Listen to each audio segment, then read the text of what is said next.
दुनिया में ऐसे तमाम शासक और नेता रहे हैं जिनके इशारों पर खूनों की नदियां बहा दी गईं। कुछ पुराने जमाने के शासक स्वयं ही बेहद सधे योद्धा थे जिनकी तलवारों के सामने कोई टिक नहीं पाता था। तो इस लिस्ट में कुछ नए जमाने के तानाशाहों का भी नाम है जिन्होंने अपनी सेना के माध्यम से लाखों लोगों को मौत के घाट उतरवा दिया।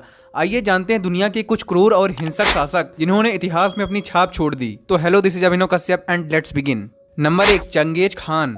चंगेज खान मंगोलिया का महान योद्धा था जिसने अपनी तलवार के दम पर समूचे एशिया को जीत लिया था। वो भारत भी आया लेकिन सिंधु नदी के तट से दिल्ली के सुल्तान इल्तुतमिश की हार मानने के बाद वापस लौट गया। चंगेज खान ने अपने जीवन भर की लड़ाइयों में लाखों लोगों को मौत के घाट उतार दिया। उसकी निर्दयता का अंदाजा इस बात से भी लगाया जा सकता था कि वो जिधर से भी निकलता था वहां थोड़ा सा भी विरोध होने पर आसपास के इलाकों को भी खून से लथपथ कर देता था। उसकी इसी निर्दयता के कारण पश्चिम एशिया तक के राजाओं ने उसके सामने हार मान ली। चंगेज खान का वास्तविक नाम तेमुजिन था। इसकी अधीनता स्वीकार करने तमाम कबीलों के राजाओं ने उसे चंगेज खान, समुद्रों के राजा की उपाधि दी। चंगेज खान ने प्रसिद्ध मंगोल साम्राज्य की नींव डाली जिसका पूरी दुनिया के 22% इलाके पर कब्जा था। Number 2, Timur Lang. Timur Lang बचपन से लंगड़ा था। वो किसी राजकुमार की तरह राजवंश में नहीं जन्मा था, लेकिन लड़ाकू लोगों की सेना बनाकर उसने भारत समेत दक्षिणी, पश्चिमी और मध्य एशिया पर अपनी तलवार के दम पर साम्राज्य स्थापित किया। उसका दिल्ली पर धावा सबसे मशहूर है, जब उसने दिल्ली में एक ही दिन में लाखों लोगों को मौत के घाट उतार दिया और यमुना नदी में आसपास के इलाकों से पानी आने की वजह से नाले से रक्त भरकर नदी में गिरा। तैमूर लंग का नाम सुनते ही आज भी लोगों के रोंगटे खड़े हो जाते हैं। तैमूर लंग दूसरा चंगेज खान बनना चाहता था। नंबर 3, अत्तिला हुड। अत्तिला हुड या अत्तिला होश संभालने के बाद से अपनी मौत तक हूणों का राजा था। यह हुड साम्राज्य का नेता था जो जर्मनी से यूराल नदी और डैन्यूब नदी से बाल्टिक सागर तक फैला हुआ था। इतिहासकार ने भगवान का घोड़ा, स्काउर्स ऑफ गॉड कहा। अत्तिला ने रोम को पूरी तरह से कुचल दिया और सेन नदी के नजदीक तराय मैदान पर रोम को बुरी तरह हराया और पूरे नगर को नष्ट कर दिया। अत्तिला हुड के खौफ ने भारत तक में हूणों के आतंक का लोहा मनवा दिया। अत्तिला के सैनिकों ने भारत में गुप्त वंश की जड़ें मिटा दी और लगातार भारत में लूटपाट करते रहे। अत्तिला के नाम से पूरा पश्चिमी दक्षिणी एशिया के साथ ही पूरा यूरोप कांपा करता था। दुनिया में मंगोलों के बाद हूणों को सबसे ज्यादा निर्दयी माना जाता है।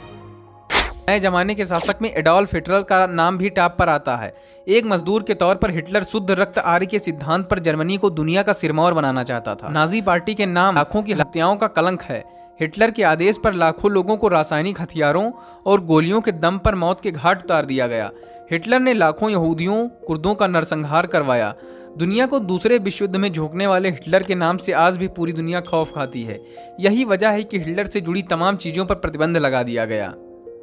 चीन का कथित साम्यवादी माओ त्से तुंग उर्फ माओ जेडांग चीन में उद्योग और कृषि को राज्य के नियंत्रण में रखा गया था। सत्ता के खिलाफ किसी भी प्रकार से उठने वाले विरोध को तेजी से दबा दिया गया।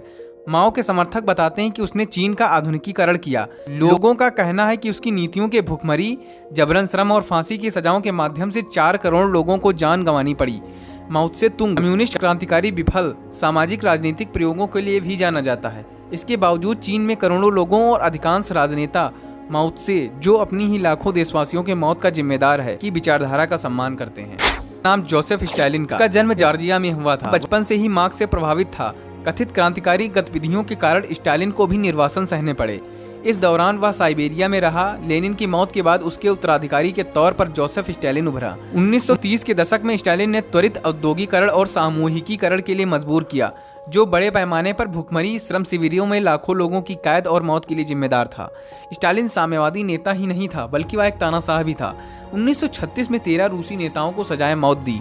कहा जाता है कि स्टालिन ने अपनी ही पार्टी की सेंट्रल कमेटी के 139 में से 93 लोगों और सेना के 103 जनरल और एडमिरल में से 81 को मरवा दिया, क्योंकि उसे विद्रोह की आशंका थी। स्टालिन के काल में ही सोवियत संघ ने अपने पहले परमाणु बम का परीक्षण किया था। 5 मार्च 1953 को स्टालिन का निधन हो गया था। इदी आमीन का। युगांडा के जनरल इदी आमीन एशियाई लोगों से अत्यधिक नफरत करता था। उसने सैन्य तख्ता पलट के माध्यम से युगांडा की निर्वाचित सरकार को उखाड़ फेंका और खुद को राष्ट्रपति घोषित कर दिया। 8 साल तक बेरहमी से शासन करने के दौरान उसने लाखों लोगों को मौत की नींद सुला दिया। इसलिए उसे हैवान, दैत्य और राक्षस कहा जाता है। इंसानियत के दुश्मन आमीन के बारे में कहा जाता है कि वह लोगों का खून पीता था। नरमांस युगांडा से एशियाई लोगों को खदेड़ दिया। उस कालखंड को युगांडा के इतिहास का काला अध्याय कहा जाता है। कहा यह भी जाता है कि उसे मुर्दा घरों में एकांत वक्त बिताने का शौक था। महमूद गजनवी वास्तव में एक लुटेरा था जिसने भारत देश में 18 बार कत्लेआम मचाया। इसके रास्ते में आने वाले हर इंसान को मौत के घाट उतार दिया जाता था। यह अधिकतर धनी जगहों पर हमले करता था जिसमें वो भी ज्यादा से ज्यादा धन लूट सके। इस बीच उसने हजारों मंदिरों को तोड़ा और पुजारियों का कत्लेआम किया। बताया नाम ड्रैकुला का। ड्रैकुला भयानक चेहरा, बड़े और पैने दांतों से आदमी का खून पीने वाला शैतान। इसका नाम लेते ही बदन में डर के मारे सिरहन सी दौड़ जाती है। आपने फिल्मों में ड्रैकुला का नाम तो सुना ही होगा, लेकिन उसकी प्रेरणा है ब्लैड ड्रैकुला, जो वेलेंसिया का राजकुमार था। हालांकि ये खून नहीं पीता था, लेकिन लोगों के खून बहते हुए देखना इसका प्रिय शौक था। ये लोगों को घोड़े के टापुओं से कुचल देता था और घोड़ों को पैरों के आदमी के शरीर से आर पार कर देता था। ये ब्लैड द इम्पलर उपनाम से मशहूर है और दुनिया का सबसे बड़ा खूनी समझा जाता है।